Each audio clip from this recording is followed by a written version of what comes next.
Everyone loves a good joke, don't they? Well, unfortunately this time everyone was laughing at me. Yep, that's me on the plane, asleep, looking like Sleeping Beauty. I know, absolutely gorgeous. Anyway, let's get on with the video. Last month I was invited out to Portugal by Motorhouse UK and Nexx to find out how they make their helmets. For the last year I've been wearing the XWED 3 Pro, which is an all carbon adventure helmet, and I found it really comfortable, so I was super excited to see how these are made. We arrived at the factory to a warm welcome and a table full of Portuguese dishes and snacks. As part of the trip we were all gifted a brand new helmet, but some of us were lucky enough to test out something from the 2026 range. Now, I was very fortunate as I had a lovely white and carbon number, so if you're at the ABR festival you've probably seen this very helmet. It's super lightweight, really comfortable, and it's almost like a smaller version of the WED 3. I couldn't wait to test this out. We were also given some comms to use in the ride out, so I had the Senna S60 with matching white covers, and I think you'll agree, this is a perfect colour combo. After the helmet presentation and some lunch, it was time for the all-important factory tour. The first building we came to had 3 rooms, and this is where they made the shells. Room 1 was where they cut the raw materials. Room 2 was where the carbon shells are made by laying individual carbon strips over mould. Unfortunately, we weren't allowed to film in this area, so you have to join me in room 3 where the shells are being baked and have their first layer of resin applied.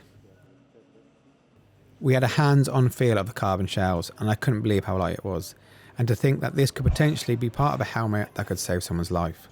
In the same room, fiberglass shells are formed, similar to before, but these were noticeably heavier. The weight is a little bit more heavy than the carbon fiber shell. I can also give it to you so you can give it a try. This one is what we have seen now is we build the shell, right? You saw the first time cutting the raw materials, preparing the shell, baking the shell, water cutting the shell, sanding the shell. So now the shell is ready. So this is what it takes to prepare a shell. And this is why a carbon or a fiberglass helmet is more expensive than a plastic helmet. Because all this you don't need for plastic helmets.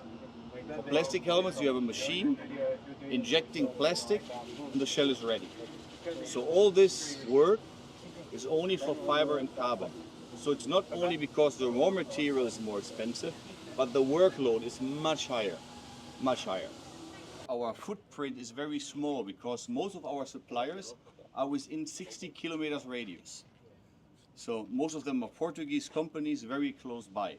We do have a couple in Italy, which is also quite close, and we only have one part of the helmet coming from Asia, which is the visor.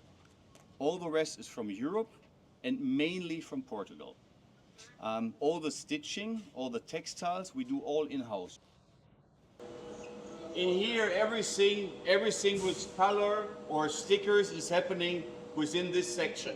So the first thing that the helmet needs is, if it's a carbon fiber helmet, like the one that he has on his head, we're doing with a little airbrush, we're doing all the design lines with a black airbrush. This is a manual process, which you can see at the very back on the left side when we go there.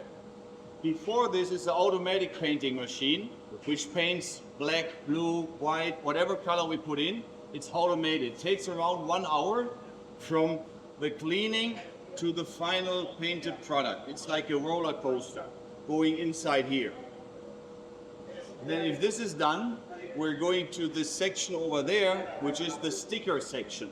And you can see it's water decal. It's a very thin material, and it's very, it also looks very easy, but it's very difficult to apply. So you can see the girls there are very well trained. Again, it's another section where we only have women working. No, not because we choose, it just happened this way.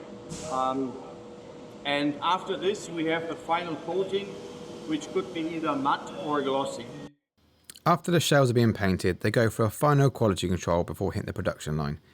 It's here they look for any paint imperfections and see if there can be a smart repair, or if the shell will have to go back through the production system, sanded and repainted.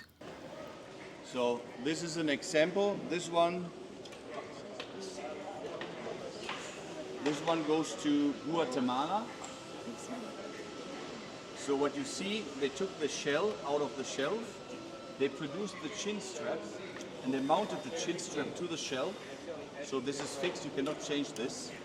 They added all the linings, and then brought it here to the assembly line. So this one is now assembled. Then we have a double check here on the end.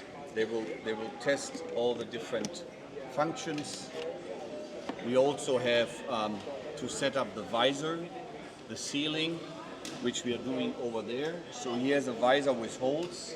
So he puts on the visor and he can, screw the visor mechanism to make it nice and tight. And then he's changing it to the original visor. And then those helmets are going to the final quality check. And this is the last checkpoint we have. And only there, the helmet will be again put on a scale for the weight. We check again all the functionality visually, and only after this we're packing it into a box. The last stop was a helmet testing area.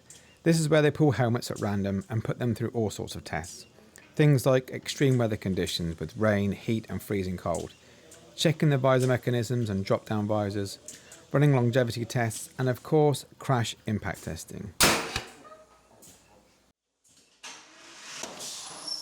Watching all this firsthand really makes you feel a lot safer about what you're putting on your head. After the factory tour, it was time to hit the hotel in Aveiro, have a quick shower and then go out for some dinner, all in preparation for the all-important ride day. When I woke up on the Wednesday morning, I checked out the window and it was a little overcast. I was kind of glad because that previous day the weather was an absolute scorcher. We head down for some breakfast and then into the garages, all ready for the ride. I had the pleasure of riding the BMW GSA 1300 and this thing is an absolute beast.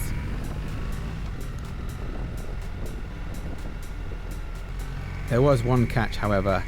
It was an automatic, but that didn't stop me reaching for the clutch. We stopped off to grab some fuel, flatten a few influencers, and then hit the road to see what Portugal has to offer.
After a solid 12 hours in the saddle, it was time to head back for some sunset dinner by the beach.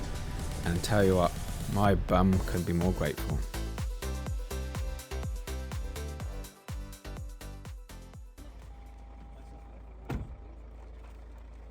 Our time in Portugal has come to an end.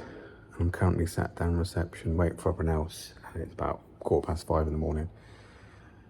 Our flight leaves around 9, I think, and we'll get back to Stansted around, I think it's 20 to 12, so I'll be back home about 2 o'clock.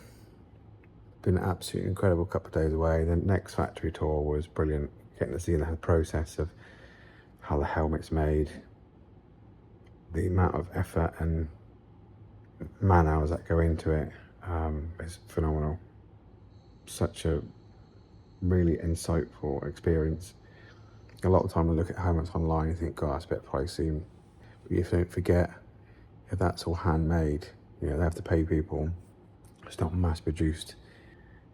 The riding yesterday was phenomenal. Some of the roads, it reminded me of being back on the Costa Brava coastline, just curve after curve after curve. But because we did come to the tour, we were all kind of gifted a brand new helmet. We're not taking them home with us, but they're going to get shipped out. So when that arrives, by the time hopefully I've edited this video, I better clip it at the end to show you. But yeah, just an incredible experience that I will not forget in a long time. Great roads, great bikes, great hospitality. So it's been about 6 weeks since the trip and my brand new helmet has finally arrived. This is the Nexx X Wed 3 Carbon. It's the Furka version in black and grey, and just look at some of the detail on there. It is an absolutely stunning looking helmet. Nexx really do know what they're doing. Unfortunately, the white and carbon number hasn't been released yet. I'd really love to get my hands on one. So Nexx, if you're watching, please, pretty please. I've already got the matching Senna S60 comms, so you know it makes sense. So just to wrap things up, I had a fantastic time in Portugal and it was so good to see how these helmets are made. If you've got any questions about my time in Portugal or anything else in this video, please drop them below and I'll do my best to answer them. But until the next time, thank you for watching, take care of yourself, ride safe, and I'll see you soon.